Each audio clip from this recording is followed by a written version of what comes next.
हज़रत फ़ुज़ैल बिन अयाज़, जब आपने तौबा नहीं की थी, तौबा से पहले आप बहुत बड़े डाकू थे। इतने बड़े डाकू थे कि पूरे पूरे काफ़िले को अकेले ही आप लूट लिया करते थे। एक बार की बात है कि आप एक जंगल में अपने गिरोह के साथ मौजूद थे। वहीं से एक काफ़िला गुज़र रहा था। काफ़िला गुज़रा तो हल्की हल्की रात होने लगी थी, अंधेरा होने लगा था। काफ़िले वालों ने कहा कि रात होने लगी है, क्यों ना हम यहीं पर अपना पड़ाव डाल लें, अपने काफ़िले को यहीं पर रोक लें। तो उन्होंने वहाँ पर ठहरना चाहा। तो एक आवाज़ देने वाले ने आवाज़ दी कि ए काफ़िले वालों, यहाँ मत ठहरना, यहाँ मत ठहरना वरना पछताओगे। यहाँ पर एक फ़ुज़ैल बिन अयाज़ नाम का डाकू है जो पूरे पूरे काफ़िले को अकेले ही लूट लिया करता है।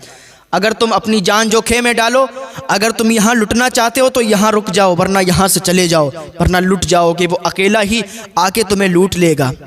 हज़रत फ़ुज़ैल बिन अयाज़ वो सुन रहे थे।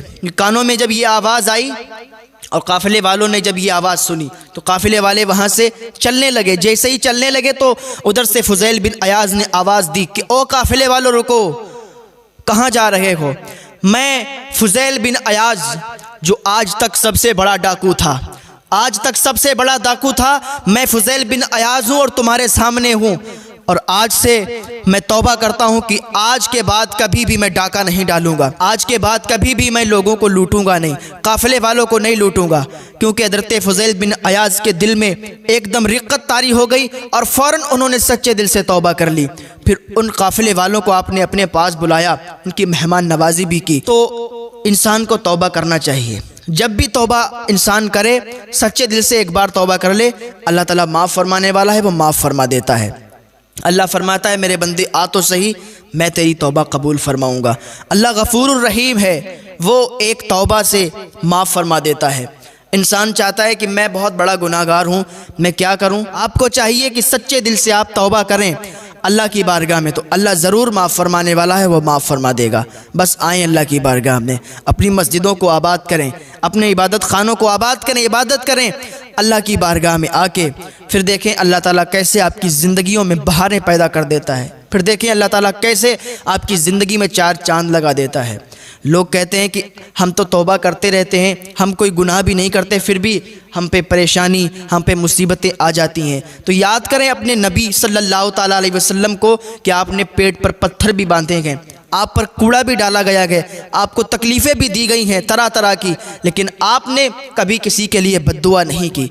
तो हुज़ूर सल्लल्लाहु ताला अलैहि वसल्लम को भी बहुत ज़्यादा तकलीफ़ें दी गई हैं। हाँ, भूखे रहे हैं, सहाबा भूखे रहे हैं, लेकिन कभी भी किसी को बुरा भला नहीं कहा। आज हमारी ये आदत है कि अगर हम एक दिन भूखे रह जाएं और हमें खाना नसीब ना हो तो हम लान तान करने लगते हैं और अल्लाह के ऊपर ताना कसने लगते हैं। तो ये बात बहुत गलत है। आप सब्र करना सीखें, सब्र करेंगे अल्लाह ताला आपको सब्र का फल अता फरमाएगा। तो मेरे भाइयों, आ जाओ अल्लाह की बारगाह में तौबा कर लो, अल्लाह ताला तुम्हें एक तौबा से माफ़ फरमा देगा। माँ की अज़मत, माँ की इज़्ज़त किया करें। माँ का रुतबा बड़ा बुलंद होता है, बाप का रुतबा बड़ा बुलंद होता है। माँ बाप अगर राज़ी हैं तो अल्लाह भी राज़ी है। माँ बाप की रज़ा में ही अल्लाह की रज़ा है। अगर आप नफल नमाज पढ़ते हो और माँ बाप में से कोई भी आपको बुलाए तो आप उसकी बात का जवाब दें, लब्बैक कहते हुए उनके सामने हाजिर हों। एक आबिद शख्स था, इबादत गुजार था, रातों दिन अल्लाह ताला की इबादत करता रहता था। एक दिन उनकी माँ उनसे मिलने के लिए आई। ये शख्स नफल नमाज पढ़ रहा था। उनकी माँ ने आवाज़ दी, बेटा मैं आई हूँ, मैं तुझसे मिलना चाहती हूँ, मैं तुझसे मुलाकात करना चाहती हूँ, बेटा मुझसे मिल ले आके, मुझसे दो बातें कर ले आके। लेकिन ये नफल नमाज पढ़ रहा था।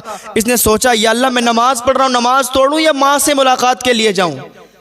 या अल्लाह इधर माँ बैठी हुई है, माँ मुझसे मुलाकात करने के लिए आई है और मैं तेरी इबादत कर रहा हूँ, नफल नमाज पढ़ रहा हूँ, या अल्लाह मैं क्या करूँ?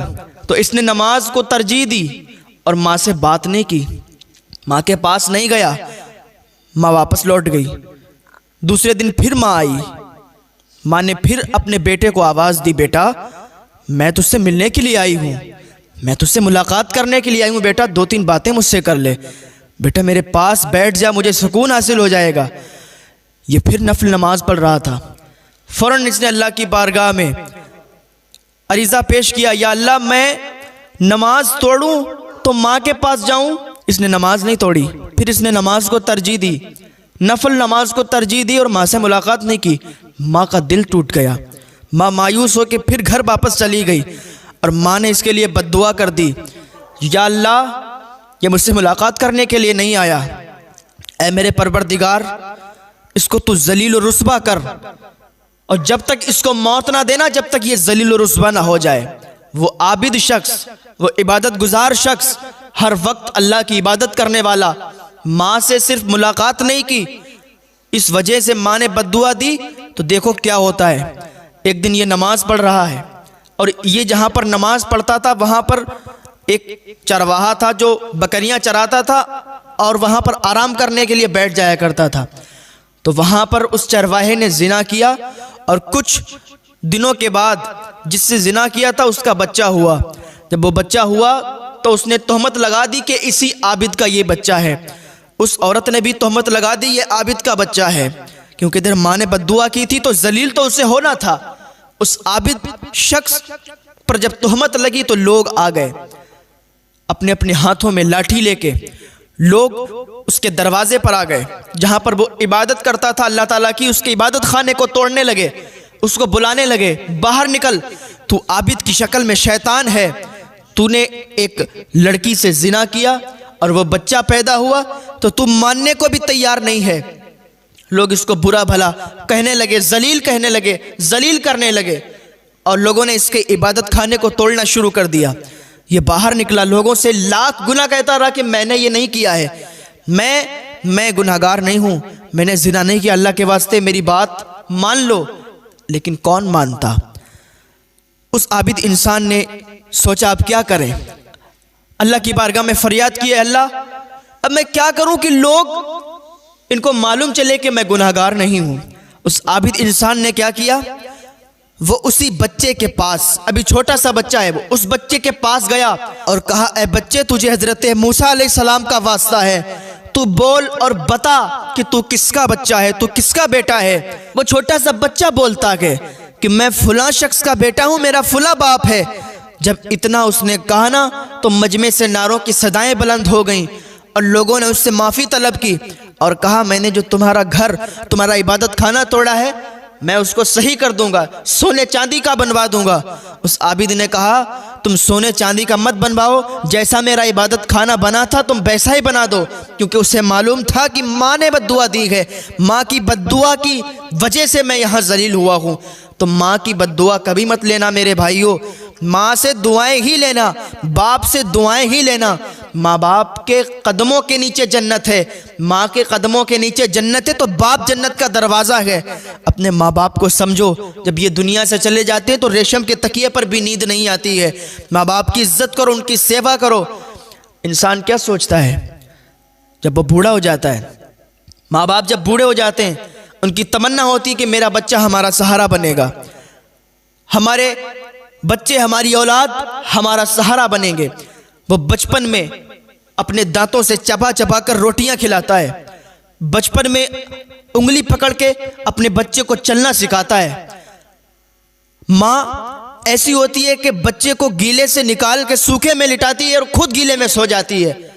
माँ की ममता तो ये होती है, माँ का प्यार तो इतना होता है, लेकिन बाकी बच्चा जब जवान हो जाता है तो कहता है तुमने मेरे लिए किया ही क्या है, तुमने क्या किया मेरे वास्ते, तुमने कुछ नहीं किया, तुम्हें कुछ करना नहीं आता, तुम्हें समाज के हिसाब से जीना नहीं आता, तुम कुछ नहीं जानते। अपने माँ बाप से कहते हैं कि तुम्हें क्या मालूम है दुनिया में आजकल हो क्या रहा है।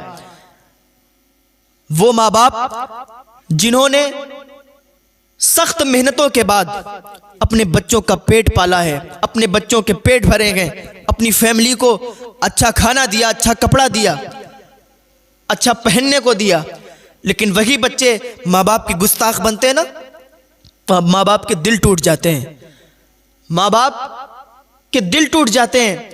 और जब बच्चे अपने माँ बाप को बुरा भला कहते हैं ना, उन्हीं माँ बाप के फिर मुंह से बद्दुआएं निकलती हैं, वो बद्दुआएं फौरन कबूल हो जाती हैं। हुजूर अकरम सल्लल्लाहु ताला अलैहि वसल्लम फरमाते, सिर्फ 3 लोगों की दुआएं बहुत जल्दी कबूल हो जाती हैं। नंबर 1 मुसाफिर की दुआ, नंबर 2 माँ बाप की दुआ और नंबर 3 मजलूम की दुआ। अल्लाह रब्बुल इज़्ज़त की बारगाह में दुआ है, अल्लाह हमें नेक अमल करने की तौफीक अता फरमाए, माँ बाप की खिदमत करने की तौफीक अता फरमाए। शाबानुल मुअज़्ज़म का ये महीना चल रहा है और बहुत से लोग ये रिवायतें पढ़ते हैं कि हुज़ूर सल्लल्लाहु ताला अलैहि वसल्लम के 2 दांत शहीद हो गए थे, तो हज़रत उवैस क़रनी ने अपने दांतों को शहीद कर लिया था। ये रिवायत गलत है। दूसरी रिवायत ये बयान करते हैं कि हज़रत उवैस क़रनी रज़ियल्लाहु ताला अन्हु के जब दांत शहीद हो गए थे तो आप कुछ खा नहीं पाते थे, तो आपके लिए हलवा मुतय्यन किया गया और केले का दरख्त पैदा किया गया। ये रिवायत भी गलत है, ठीक है, ये रिवायत गढ़ी हुई है और गलत है, लिहाजा ऐसी रिवायत कोई लोग बयान ना करें। एक दिन खलीफा यूसुफ अब्बासी हुज़ूर गौस पाक रज़ियल्लाहु ताला अन्हु की बारगाह में हाजिर हुआ और कुछ नजराना पेश करने लगा, कुछ अशरफियाँ आपको देने लगा। हुज़ूर गौस पाक रज़ियल्लाहु ताला अन्हु ने वो उसका नजराना कबूल करने से इनकार कर दिया, तो अपनी बादशाही के रोब में आपसे इसरार करने लगा। हुज़ूर गौस पाक रज़ियल्लाहु ताला अन्हु को उसका तेवर और उसका इसरार देखकर जलाल आ गया और आपने दोनों थैलियों को दोनों हाथ में पकड़ा और उनको दबा दिया। जब दोनों थैलियों को दबाया तो उन थैलियों से खून टपकने लगा। आपने फरमाया कि तू मुझे ऐसा माल देता है जिसमें लोगों का खून शामिल है। हुज़ूर गौस पाक रज़ियल्लाहु ताला अन्हु की इतनी बात सुनकर वो डर के मारे बेहोश हो गया। फिर हुज़ूर गौस पाक रज़ियल्लाहु ताला अन्हु ने इरशाद फरमाया कि अल्लाह रब्बुल इज़्ज़त की ज़ात की कसम कि अगर इसको ख़ानदान नबूवत से निस्बत ना होती तो मैं इस खून को इसके महल तक बहा देता। दूसरी बार फिर एक दिन खलीफा यूसुफ अब्बासी हुज़ूर गौस पाक रज़ियल्लाहु ताला अन्हु की बारगाह में हाजिर हुआ और अर्ज़ करने लगा, हुज़ूर मैं आपकी बारगाह में इसलिए हाजिर हुआ हूँ, मैं कोई करामत देखना चाहता हूँ, आप मुझे कोई करामत दिखाएँ।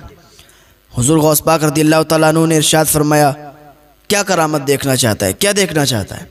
उसने कहा, हुज़ूर मैं ये मौसम जो है ये सेब का मौसम नहीं है, इसमें सेब नहीं मिलते, आप मुझे सेब दिखाएं, आप मुझे सेब ला के दें। हुज़ूर गौस पाक रज़ियल्लाहु ताला अन्हु ने अपने हाथ को हवा में उठाया और 2 सेब आपके हाथ में आ गए। 2 सेब जैसे ही हाथ में आए तो वो चौंक गया, हैरान रह गया। आपने एक सेब उसके हाथ में रखा और एक सेब अपने हाथ में रखा। अपने हाथ वाला सेब काटा तो वो बिल्कुल सफ़ेद जैसा सेब होता है वैसा निकला। उसने अपने हाथ वाला काटा तो उसमें कीड़ा निकला और वो सेब सड़ा निकला। वो देख के हैरान रह गया, हुज़ूर ये क्या बात है, आपका सेब सही निकला और मेरे वाले में कीड़ा निकला। तो हुज़ूर गौस पाक रज़ियल्लाहु ताला अन्हु ने फरमाया कि तेरा दिल बुरा है, तो गुनाहों में लदा हुआ है। आपने फरमाया सेब तो दोनों ही यकसां थे, मगर एक पर जालिम का हाथ पड़ा तो वो ख़राब हो गया। वो इतनी बात सुनकर शर्मिंदा हो गया और उसी दिन से उसने तौबा इस्तग़फ़ार कर लिया है कि वो तेरी ज़मीन है, ये मेरी ज़मीन है। याद करें, आपके परदादा के पास भी वही ज़मीन थी, आपके दादा के पास भी वही ज़मीन थी, आपके वालिद साहब के पास भी वही ज़मीन थी और आपके पास भी वही ज़मीन है। आप मर जाएंगे तो आपके बच्चों के पास भी वही ज़मीन आएगी। ज़मीन कहीं नहीं जाएगी, बस हमारे पास दस्तावेज़ होते हैं, कागज़ होते हैं, बस हम उसके मालिक नहीं होते बल्कि मालिक होते हैं। हाँ, आज मेरे पास है तो कल तुम्हारे पास रहेगी, तुम्हारे पास थी तो मेरे पास रहेगी। ज़मीन कहीं नहीं जाती है, इंसान बदल जाते हैं पर जगह वही कायम रहती है और क़यामत तक कायम रहेगी। अल्लाह से डरो, अल्लाह की हुजूर भी हाजिर होना है। मर के ऐसे ही चले जाओगे, कोई पूछने वाला नहीं होगा।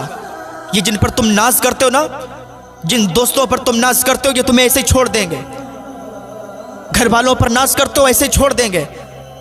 माँ भी भूल जाएगी, बाप भी भूल जाएंगे, भाई भी भूल जाएंगे, दोस्तों अहबाब सब भूल जाएंगे, मनो मिट्टी के नीचे तुम्हें दाब देंगे। और मुआशरे में ये बहुत गलत बात है कि अगर 3 बेटियां हो गई तो बीवी को ताना मारते हैं लोग कि तूने 3 बेटियों को जन्म दे दिया, 3 बेटियों की पैदाइश हो गई। अब ये बताएं, जो 3 बेटियां जिसके यहाँ हुई या 7 बेटियां जिसके यहाँ पैदा हुई, क्या उस औरत की गलती है? क्या उस बीवी की गलती है? आप बताएं मुझे। अल्लाह रब्बुल इज़्ज़त उसको बेटी देने वाला है, अल्लाह रब्बुल इज़्ज़त उसको बेटा देने वाला है, लेकिन अगर बेटी पैदा हुई है तो उसमें बीवी की कोई गलती नहीं है। ये अल्लाह के हुक्म से सब हुआ है, अल्लाह ने किया है तब हुआ है। अगर आप बीवी को ताना मारेंगे ना, अल्लाह नाराज़ होगा। हाँ, वो रब तो समंदरों में मछलियों को भी रिस्क देता है, जंगलों में जानवरों को भी रिस्क देता है। तुम तो इंसान हो यार, 200-300 ग्राम खाने वाले इंसान। अपने बाजुओं पर तुम्हें यकीन नहीं रहा, अल्लाह पर भरोसा नहीं रहा तुम्हें, अपने आप कमा कर खाना सीखें। ये जहेज नाम की चीज़ ख़त्म हो जाएगी तो जो बेटियां बैठी हैं ना, 40-40 साल 50-50 साल की बेटियां बैठी हुई हैं, लड़कियां बैठी हुई हैं, रिश्ते नहीं आ रहे, शादियां नहीं हो रही। क्यों? गरीब बेटियां हैं, गरीब बाप की बच्चियां हैं। लोग इसलिए रिश्ता नहीं भेज रहे हैं कि हमें मिलेगा क्या, वहां से तो कुछ नहीं मिलेगा, फिर हम वहां रिश्ता क्यों करें। 30-30, 40 साल, 50-50 साल की लड़कियां बैठी हुई हैं, लेकिन उनके रिश्ते नहीं हो रहे हैं। अल्लाह करे लोगों के जहनों में अकल आ जाए और लोग समझ जाएं। रिश्ता गरीब देखकर ठुकराओ ना, रिश्ता गरीब देखकर मत ठुकराओ। अल्लाह नाराज होता है ऐसे लोगों से जिनकी ये सोच रहती है कि गरीब की बच्ची वहां मिलेगा क्या। आज जिस घर के हिस्से के लिए भाई भाई लड़ते हैं, वो घर कल किसी और का था और फिर किसी और का होने वाला है। ये मरने वाले, ये मर जाएंगे, ये घर यहीं रहेगा। आज मेरे पास है तो कल तुम्हारे पास रहेगा। ये घर कहीं नहीं जाने वाला, ये ज़मीन कहीं नहीं जाने वाली। बस कागजात पे हमारे साइन हो जाते हैं, हमारे पास आ गया। हमारे जाने के बाद दूसरों के पास चले जाएंगे, उनके साइन हो जाएंगे, उनके पास चले गया। तो याद रखें, घर वहीं रहता है, बस नफरतें पैदा हो जाती हैं, भाई भाई में झगड़े हो जाते हैं। अगर इस बात को समझ जाए तो मुआशरे से ये बीमारी ख़त्म हो जाएगी कि ज़मीन यहीं रहेगी और इंसान बदल जाएंगे। अहादीस में ये मज़मून मिलता है कि अल्लाह ताला शब बरात में बनु कल्ब की बकरियों के बालों के बराबर गुनाहगारों को आज़ाद फरमाता है। लेकिन कुछ बदबख्त इस रात में भी नहीं बख्शे जाते, शब बरात में भी नहीं बख्शे जाते। शराबी नहीं बख्शे जाते, जिना के आदी नहीं बख्शे जाते, वालिदैन के नाफरमान, वालिदैन के गुस्ताख नहीं बख्शे जाते। मेरे भाइयों, आज ही तौबा कर लो, आज ही सच्ची तौबा कर लो और अल्लाह के हुजूर हाजिर हो जाओ। आज तौबा कर लोगे, अल्लाह तुम्हें माफ़ फरमाने वाला है, माफ़ फरमा देगा अपनी रहीमी करीमी के सदक़े। आज की ये रात बड़ी बाबरकत है, शब बारात। इस रात में अल्लाह ताला बेहिसाब गुनाहगारों को बख्शता है। दुनिया में ज़्यादा दिन हमें जीना नहीं है, ज़्यादा से ज़्यादा 60 साल 100 साल जीना है। उसके बाद अल्लाह के हुजूर जाना ही है, उसके बाद कब्र में जाना है, अल्लाह के सामने पेश होना है, हिसाब व किताब होना है, सब कुछ होना है। तो अभी आ जाएं अल्लाह की बारगाह में। ये मुबारक रात है, इस रात में आप तौबा कर लेंगे, अल्लाह आपको माफ़ फरमाने वाला है, माफ़ फरमा देगा। और शब बारात में कुछ अमल हैं वो करें तो उनसे आपको बहुत ज़्यादा सवाब हासिल होगा। मान लीजिए आज अभी 14 शाबान है और जब शब आएगी, ये मगरिब के बाद ये तारीख़ तब्दील हो जाएगी, 15 शाबान आ जाएगी, यानी शब बारात आ जाएगी। तो मगरिब के बाद सबसे पहला जो आपको अमल करना है वो ये करना है कि बेरी के 7 पत्ते लेना है और उन 7 पत्तों को पीसना है सिल वगैरह पे या किसी चीज़ से, मिक्सर से पीसना है। पीस के और उसको किसी बर्तन में आपको डाल देना है। बर्तन में डालेंगे, किसी गिलास में, जग में, किसी भी बर्तन में, उसमें थोड़ा पानी डालेंगे, 1 मरतबा आयतल कुर्सी पढ़ेंगे, दम कर देंगे और 3 घूंट पी लेंगे और जो बाकी बचेगा उसको किसी टब में, किसी बाल्टी में डाल देंगे जिससे आप गुस्ल करते हैं, और उसमें डाल के फिर आप नहा लेंगे। इससे फ़ायदा क्या होगा? 1 साल तक इंशाअल्लाह जादू का असर नहीं होगा आप पर। ये तो पहला तरीक़ा हो गया। दूसरा तरीक़ा ये है कि इसको अक्सर हुज़ूर मुफ्ती आज़मईन और हुज़ूर आला हज़रत रज़ियल्लाहु ताला अन्हु और हमारे बहुत से बुज़ुर्ग हज़रात किया करते थे कि 7 बेरी के पत्तों को एक बर्तन में थोड़ा सा उबालना है, उनको खौलाना है, पानी को थोड़ा सा गर्म करना है और वही पानी किसी टब में, किसी बाल्टी में डालना है और उससे फिर गुस्ल कर देना है, नहा लेना है। हाँ, ये 1 साल तक आप इंशाअल्लाह जादू जिन्नात टोना टटका से महफूज रहेंगे। हाँ, जो लोग परेशान होते हैं ना कि जादू जिन्नात टोना टटका से, तो ये अमल ज़रूर करें। फिर यहाँ से शुरुआत हुई। अब क्या है, और ज़रूरी ये है कि 14 शाबान को भी रोज़ा रखें और 15 शाबान को भी रोज़ा रखें, बेहतर है। फिर क्या करें आप, नमाज इशा का वक्त हो, नमाज इशा अदा करें, उसके बाद आप अल्लाह को राज़ी करने में लग जाएं। वैसे तो पूरी ज़िंदगी अल्लाह को राज़ी करें, पूरी ज़िंदगी ही इबादत करें, नमाज़ें अदा करें, लेकिन कुछ बाबरकत दिन हुआ करते हैं, बाबरकत रातें हुआ करते हैं जिनमें अल्लाह ताला बेहिसाब, अल्लाह ताला की रहीमी करीमी के सदक़े से लोग माफ़ किए जाते हैं और अल्लाह रब्बुल इज़्ज़त की अताएँ होती हैं। तो शब बारात उन्हीं रातों में से एक रात है जिसमें बेहिसाब अल्लाह ताला अपने बंदों को माफ़ फरमाता है। आप भी तौबा करें, अल्लाह के हुजूर आएँ और कुछ अमल हैं वो अमल करें। अमल क्या है? पूरी रात में जितनी आप नफिल अदा कर सकते हैं अदा करें, रिज़्क़ में बरकत के लिए नफिल अदा करें। हाँ, घर में रिश्ते नहीं आ रहे हैं उनके लिए नफिल अदा करें। कोई भी काम है नहीं बन रहा है उसके लिए आप हाजत के लिए नफिल अदा करें। पूरी रात पड़ी है, जितने नफिल आप अदा कर सकते हैं अदा करें, ठीक है। उसके बाद आपको क्या करना है, कुछ नफिल पढ़ने के बाद फिर आपको ये अमल करने हैं, ये वजीफ़े करने हैं। क्या करने हैं, 1000 मरतबा दुआ इस्तग़फ़ार पढ़ना है। अस्तग़फ़िरुल्लाह तआला रब्बी मिन कुल्ली ज़ंबिन व अतूबु इलैहि। अगर आपको ये नहीं आता है, इतना लंबा नहीं आता है, तो आप थोड़ा सा पढ़ें, अस्तग़फ़िरुल्लाह अस्तग़फ़िरुल्लाह अस्तग़फ़िरुल्लाह अस्तग़फ़िरुल्लाह। कितनी मरतबा, 1000 मरतबा। फिर 1000 मरतबा क्या करें, ये तो अपने गुनाहों से अपने दिल को साफ़ करने के लिए आपने 1000 मरतबा पढ़ा, और ज़्यादा अगर आप पढ़ सकते हैं तो ज़्यादा पढ़ लें, आपका ही फ़ायदा है। दूसरा, आप मरीज़ हैं, आप बीमार हैं, या आपका कोई ख़ास बीमार है, आपके कोई रिश्तेदार बीमार हैं, तो उनके लिए भी आप कर सकते हैं और अपने लिए भी कर सकते हैं। या शाफ़ी या काफ़ी या शाफ़ी या काफ़ी या शाफ़ी या काफ़ी 1000 मरतबा, ठीक है। फिर उसके बाद आप या हय्यु या क़य्यूम 1000 मरतबा पढ़ें। उसके बाद एक अमल करें, अफ़ हसिबतुम अन्नमा खलक़नाकुम अबसा, ये आप 1000 मरतबा पढ़ें। उसके बाद रिज़्क़ में खैर व बरकत के लिए, लोग परेशान होते हैं ना कि रिज़्क़ में बरकत नहीं होती है, घर में पैसा आता है रुकता नहीं है, तो इसके लिए आप 1000 मरतबा या गनी या मुगनी या वासितु या रज़्ज़ाक़, या गनी या मुगनी या वासितु या रज़्ज़ाक़, ये पढ़ें 1000 मरतबा। ये मुख्तसर से वज़ाइफ़ हैं, अमल हैं, इनको आप करें, इंशाअल्लाह बहुत ज़्यादा इसका आपको फ़ायदा हासिल होगा। और फिर उसके बाद फिर नमाज़ें पढ़ना शुरू कर दें, नफिल पढ़ना शुरू कर दें। फिर अगर आप सोना चाहते हैं तो सोएं थोड़ी देर के लिए, और फिर उठे फिर तहज्जुद अदा करें, क्योंकि तहज्जुद के लिए एक नींद सोना ये ज़रूरी है। तो सोएं और फिर उठ जाएं तहज्जुद अदा करने के लिए। फिर नमाज़ फ़ज्र अदा करें, नमाज फ़ज्र के बाद फिर ये अमल करें, या गनी या मुगनी या वासितु या रज़्ज़ाक़ 1000 मरतबा। हाँ, उसके बाद आप फिर अपने काम में लग जाएं, जो भी आप करते हो लग जाएं। फिर देखें आपकी ज़िंदगी में कैसे 4 चांद लग जाते हैं, कैसी बहार आती है, नई उमंग पैदा होती है। हाँ, इसको करके देखें एक बार, इंशाअल्लाह सारे बिगड़े हुए काम आपके इंशाअल्लाह पूरे हो जाएंगे। बस उम्मीद अल्लाह रब्बुल इज़्ज़त पर रखें, भरोसा अल्लाह रब्बुल इज़्ज़त पर रखें, इंशाअल्लाह आपके सारे ही काम बनते नज़र आएंगे। ये जिन पर तुम नाज करते हो ना, जिन दोस्तों पर तुम नाज करते हो, ये तुम्हें ऐसे ही छोड़ देंगे। घर वालों पर नाज करते हो, ऐसे छोड़ देंगे। माँ भी भूल जाएगी, बाप भी भूल जाएंगे, भाई भी भूल जाएंगे, दोस्तों अहबाब सब भूल जाएंगे, मनो मिट्टी के नीचे तुम्हें दाब देंगे और तुम कब्र में चले जाओगे। आजकल शादी के नाम पर बेटियों को टॉर्चर किया जा रहा है।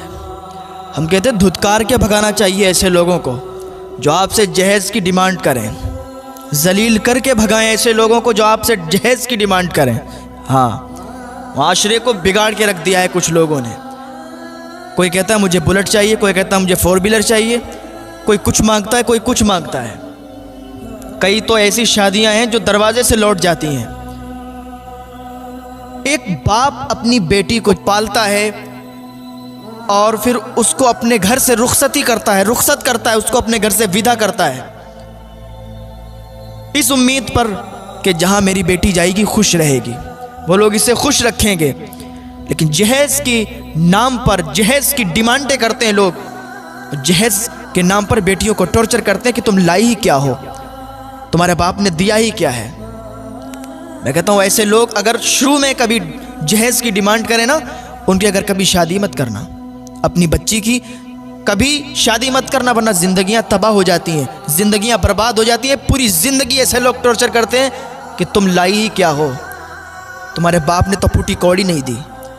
तो अपनी बच्ची की अगर ज़िंदगी संवारना है ना, तो नेक रिश्ते ढूंढो, नेक घरों में शादियाँ करो।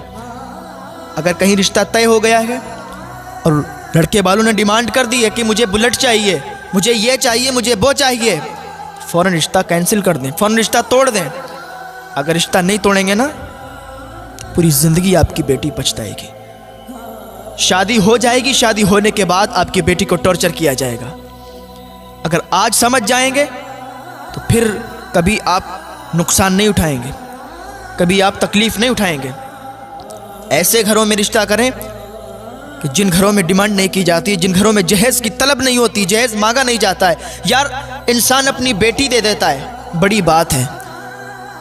उसके दिल पर हाथ रख के पूछो जिसने अपने दिल का टुकड़ा दिया है और फिर साथ में उसको कुछ तोहफे के तौर पर कुछ जहेज़ दिया है, लेकिन फिर भी इंसान डिमांड करता है कि मुझे ये चाहिए, मुझे वो चाहिए। ऐसे ये भिखारी लोग हैं, इनको तो जलील करके भगा देना चाहिए। इन लोगों से रिश्ता नहीं जोड़ना चाहिए।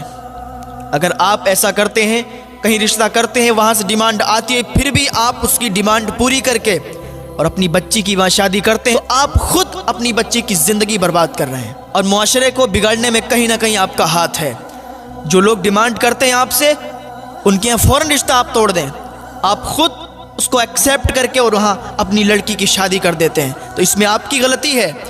मुआशरे को हम सबको मिलकर सुधारना चाहिए। हम सब जब मिलकर साथ देंगे ना, मुआशरा सुधरेगा। और ऐसे भिखारियों का इस मुआशरे से हम लोग बायकाट करेंगे जो जहेज़ के नाम पर बेटियों को टॉर्चर करते हैं।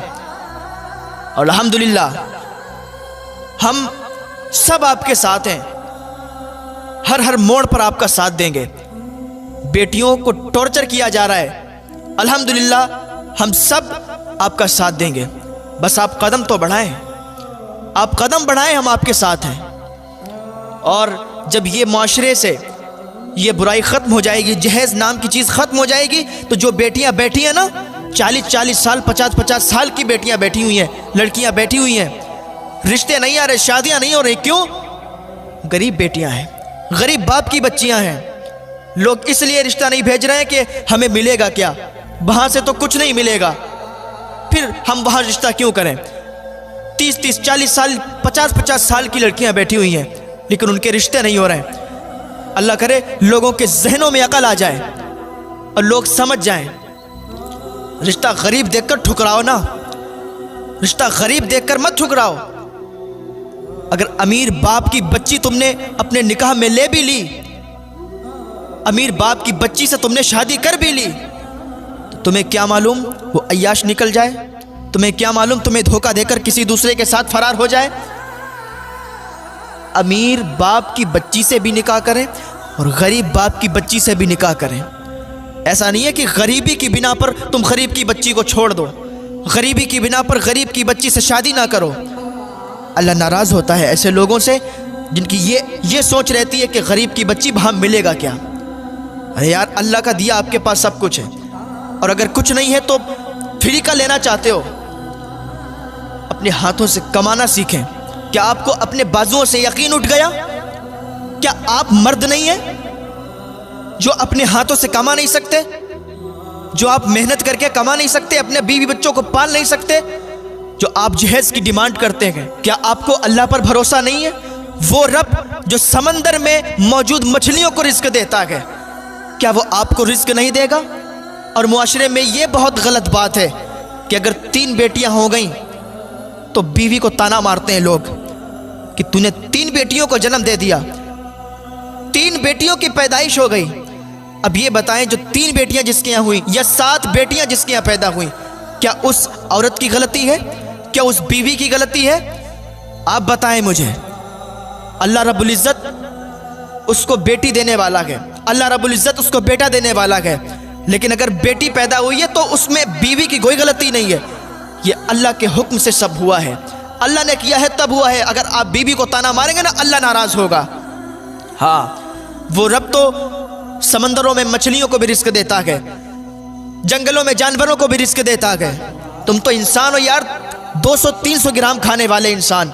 अपने बाजुओं पर तुम्हें यकीन नहीं रहा, अल्लाह पर भरोसा नहीं रहा तुम्हें, अपने आप कमा कर खाना सीखें। लोगों के टुकड़ों पर पलने की कोशिश ना करें। ससुराल से जहेज की उम्मीद ना करें कि ससुराल से मिलेगा तो उस पर हम जिएंगे, उस पर गुजारा करेंगे। अपने अल्लाह पर यकीन रखें। जो अल्लाह तमाम लोगों को रिस्क देने वाला है, वो अल्लाह आपको भी रिस्क देने वाला है। जरिया बनाता है अल्लाह रब्बुल इज़्ज़त। आप काम करोगे तो अल्लाह खुद बरकतें अता फरमाएगा। आप उम्मीद हार बैठोगे तो फिर कुछ नहीं हो सकता है। अल्लाह पर यकीन रखें, और अल्लाह पर यकीन रखेंगे तो अल्लाह आपको भी अता फरमाएगा, अल्लाह आपको भी देगा। तो समाज से जहेज की बीमारी को हम सबको मिलकर ख़त्म करना है। ये जहेज की बीमारी ख़त्म हो जाएगी तो जो बच्चियां बैठी हैं उनके भी निकाह हो जाएंगे, जो बच्चियां बैठी हैं उनकी भी शादियां होना शुरू हो जाएंगी। मेरे भाइयों, अल्लाह का खौफ करो, तुम्हें मर के जाना है। आज इंसान जहेज के पीछे लड़ाई करता है, इंसान ज़मीनों के पीछे लड़ाई करता है कि वो तेरी ज़मीन है, ये मेरी ज़मीन है।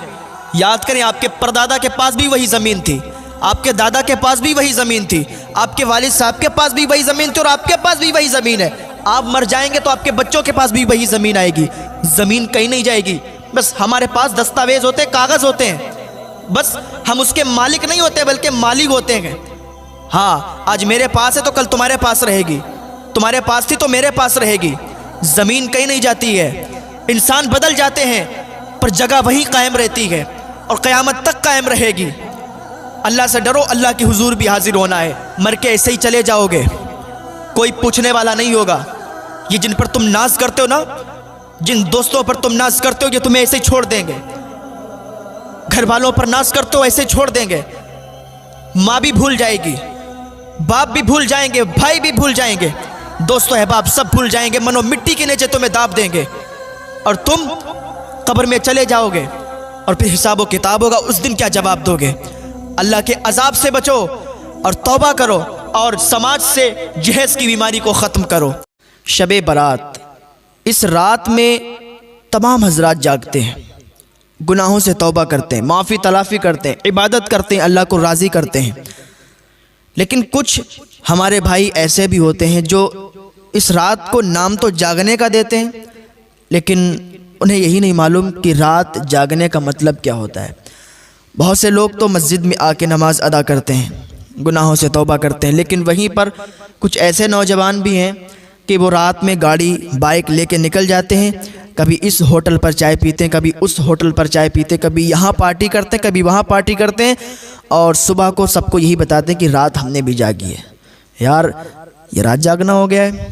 ये रात जागना नहीं होता है। जागना उसे कहते हैं कि आप मस्जिद में आएँ, नमाज़ें अदा करें, गुनाहों से तौबा करें, माफ़ी तलाफ़ी करें और पूरी रात आप इबादत करें। और इस बाबरकत रात में आपको मैं बताऊं कि आप कुछ नमाज़ों का भी एहतमाम करें। वो किस तरीके से और क्या अदा करें वो भी आप सुने। सबसे पहले आप अव्वाबीन की नमाज़ अदा करें। अव्वाबीन की नमाज़ कैसे पढ़ी जाती है? ये मगरिब की नमाज के बाद फ़ौरन बाद 6 रकात नमाज होती है। हाँ, हुज़ूर सल्लल्लाहु ताला अलैहि वसल्लम ने इरशाद फरमाया कि जो शख्स नमाज मगरिब के बाद 6 रकात अव्वाबीन अदा करता है और इस तरह अदा करता है कि बीच में दरमियान में कोई बुरी बात ना कहे, तो अल्लाह रब्बुल इज़्ज़त उसे 12 साल इबादत करने का सवाब अता फरमाता है। सुभान अल्लाह, कितना ज़्यादा सवाब है माशाअल्लाह। तो ये अव्वाबीन की नमाज 6 रकात आप अदा करें। कैसे अदा करेंगे? आप नियत 2-2 रकात करके बांधें। नियत कोई अलग नहीं बांधी जाती है, कोई अलग तरीक़ा नहीं है। नियत दिल के इरादे का नाम है। बस आप दिल में इरादा कर लें या ज़बान से कह दें कि मैं अव्वाबीन की नमाज़ पढ़ रहा हूँ, मैंने अव्वाबीन की नमाज की नियत की है, बस आपकी नियत हो गई। इसके बाद फिर आप सलात तस्बीह पढ़ने का एहतमाम करें। सलात तस्बीह का बहुत ज़्यादा सवाब है। अल्लाह ताला बेहिसाब आपके गुनाहों को माफ़ फरमा देता है। हुज़ूर सल्लल्लाहु ताला अलैहि वसल्लम ने अपने चाचा हज़रत अब्बास रज़ियल्लाहु ताला अन्हु को और तमाम सहाबा को सलात तस्बीह पढ़ने की तरग़ीब दी है। तो आपको चाहिए कि ये नमाज जो है हफ्ते के हफ्ते पढ़ें या रोज़ अगर पढ़ सकते हैं तो रोज़ पढ़ें, और अगर हफ्ते के हफ्ते या रोज़ रोज़ नहीं पढ़ सकते हैं तो महीने के महीने पढ़ें। महीने के महीने अदा नहीं कर सकते हैं तो साल के साल अदा करें, और अगर साल के साल भी अदा नहीं कर सकते हैं, वैसे तो अदा कर सकते हैं, इतनी ज़्यादा भी इसमें टाइम नहीं लगता है, अदा करने में कोई दिक्कत नहीं है, 20-25 मिनट लगते हैं। अगर साल में भी अदा नहीं कर सकते तो ज़िंदगी में एक मरतबा ये नमाज ज़रूर अदा करें, बहुत ज़्यादा इसमें सवाब है। इस नमाज को कैसे पढ़ेंगे? इसको देखें, ऐसे पढ़ते हैं। सबसे पहले आपने 4 रकात नमाज तस्बीह की नियत बांधी। उसी तरीके से कह दें आप, मैंने सलात व तस्बीह की नियत की है या मैं सलात व तस्बीह पढ़ रहा हूँ, तो ये आपकी नियत हो गई। ठीक, दिल में इरादा कर लें, नियत हो गई। सना पढ़ें। सना पढ़ने के बाद 15 मरतबा आप ये तस्बीह पढ़ें, सुबहानल्लाहि वल्हम्दुलिल्लाहि वला इलाहा इल्लल्लाहु वल्लाहु अकबर। ठीक है, उसके बाद आप सूरह फातिहा पढ़ें। सूरह फातिहा पढ़ने के बाद कोई सूरत और मिलाएं। उसके बाद फिर 10 मरतबा आप सुबहानल्लाहि वल्हम्दुलिल्लाहि वला इलाहा इल्लल्लाहु वल्लाहु अकबर ये पढ़ें। उसके बाद आप रुकू करें, रुकू में जाएं, सुबहान रब्बिल अज़ीम 3 मरतबा पढ़ें। अब एक बात और समझ लें, सुबहान रब्बिल अज़ीम, अगर किसी के मुंह से सुबहान रब्बिल अज़ीम नहीं निकल पाता है तो आसानी के लिए बताता हूँ, वो सुबहान रब्बिल करीम, सुबहान रब्बिल करीम अदा करे, क्योंकि अगर माना लफ्ज़ जब बदलेगा तो माना भी बदल जाएगा, और जब माना बदल जाएगा तो फिर गुनाह पड़ेगा। तो सुबहान रब्बिल करीम पढ़ें, ज़्यादा बेहतर है। उसके बाद आप क्या करें, 10 मरतबा फिर यही तस्बीह पढ़ें, सुबहान अल्लाहि वल्हम्दुलिल्लाहि वला इलाहा इल्लल्लाहु वल्लाहु अकबर। रुकू में ही ये तस्बीह पढ़ें। उसके बाद आप खड़े हो जाएं, फिर आप 10 मरतबा यही तस्बीह पढ़ें और फिर आप सजदे में चले जाएं। सुबहान रब्बियल आला 3 मरतबा पढ़ें। उसके बाद सजदे की हालत में ही 10 मरतबा फिर ये तस्बीह पढ़ें और फिर उठ जाएं। फिर 10 मरतबा तस्बीह पढ़ें, फिर दूसरे सजदे में जाएं, सुबहान रब्बियल आला पढ़ें 3 मरतबा और फिर सजदे की हालत में ही 10 मरतबा ये तस्बीह पढ़ें। ये तस्बीह हो जाएंगी 75 मरतबा। एक रकात में 75 मरतबा तस्बीह पढ़ना है, सुबहान अल्लाहि वल्हम्दुलिल्लाहि वला इलाहा इल्लल्लाहु वल्लाहु अकबर, ये वाली तस्बीह।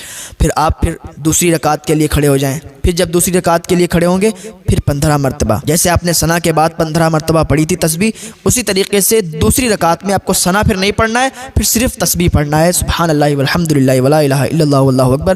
फिर उसी तरीके से जैसे पिछली रकात में आपने 10-10 मरतबा करके पढ़ी थी, इसी तरीके से आप इस रकात में भी पढ़ें। यानी हर रकात में 75-75 बार जब आप पढ़ेंगे तो 4 रकात में 300 मरतबा ये तस्बीह हो जाएगी। और चौथी रकात में सलाम फेर दें, ये आपकी सलात व तस्बीह मुकम्मल हो जाएगी। और इसका सवाब बेइंतहा है, बहुत ज़्यादा इसका सवाब है।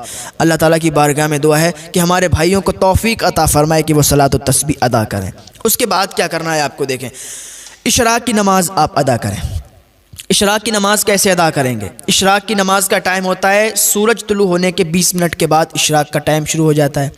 और हुज़ूर सल्लल्लाहु ताला अलैहि वसल्लम ने इरशाद फरमाया कि जो शख्स इशराक की नमाज अदा करता है तो उसे इतना सवाब मिलता है कि उसको 1 हज और 1 उम्रे का सवाब मिलता है। इस हालत में नमाज अदा करे कि फ़जर की नमाज पढ़े और फ़जर की नमाज पढ़ने के बाद फिर ज़िक्र व अज़कार करने लगे, कोई वज़ाइफ पढ़ने लगे और सूरज तुलू हो जाए, सूरज तुलू होने के 20 मिनट बाद वो इशराक की नमाज अदा कर ले तो 1 हज और 1 उम्रे का सवाब उसको मिलता है। इसका टाइम कब तक रहता है? ज़ुहूर कुबरा तक इसका टाइम रहता है। कर ले इशराक की नमाज 4 रकात पढ़ ले, 2-2 रकात करके पढ़ ले। फिर नमाज चाश्त अदा करे, चाश्त की नमाज भी 4 रकात पढ़े, 2-2 रकात करके, ठीक है। इसका सवाब क्या है और इसका टाइम कब से कब तक है? चाश्त का टाइम जो है इशराक के फ़ौरन बाद चाश्त का ही टाइम है और इसका भी टाइम जो है निस्फुन निहार शरई तक रहता है। और चाश्त की नमाज की फजीलत बहुत है। हुज़ूर सल्लल्लाहु ताला अलैहि वसल्लम ने इरशाद फरमाया कि जो शख्स चाश्त की नमाज अदा करता है तो अल्लाह ताला उसके गुनाहों को माफ़ फरमा देता है, अगरचे उसके गुनाह समंदर के झाग के बराबर भी हों।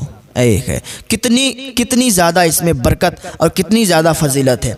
आपको चाहिए कि इस रात में हुल्लड़बाजी ना करें, इस रात में इधर उधर होटलों पे चाय पीने के लिए ना जाएं, वो टाइम और भी मिल जाएगा आपको। इस रात में आप अल्लाह और रसूल का जिक्र करें, इबादत करें, नेक अमल करें। बहुत ज़्यादा बाबरकत रात है और इस रात में अगर नेक अमल करेंगे तो सवाब आप पाएंगे, सवाब आपको मिलेगा। इस रात में ही आप अगर आपसे कोई रंजिश रखता है, आपसे कोई बुराई रखता है तो उसको भी आप खुद मना लें यार। आपसे कोई नहीं बोलता है तो आप खुद ही बोल लें। तो अल्लाह रब्बुल इज़्ज़त को ये अदा बहुत पसंद आती है कि यार हमसे कोई नहीं बोलता है, कोई बात नहीं है, वो हमसे नहीं बोलेगा पर हम उससे बोलेंगे, हम उससे रिश्ता कायम करेंगे।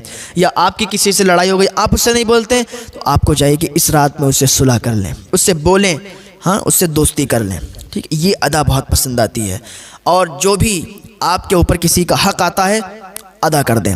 अगर आप किसी से नाराज़ हैं उसको माफ़ कर दें, इंशाअल्लाह अल्लाह रब्बुल इज़्ज़त इसके सदक़े में आपको बहुत ज़्यादा सवाब अता फरमाए।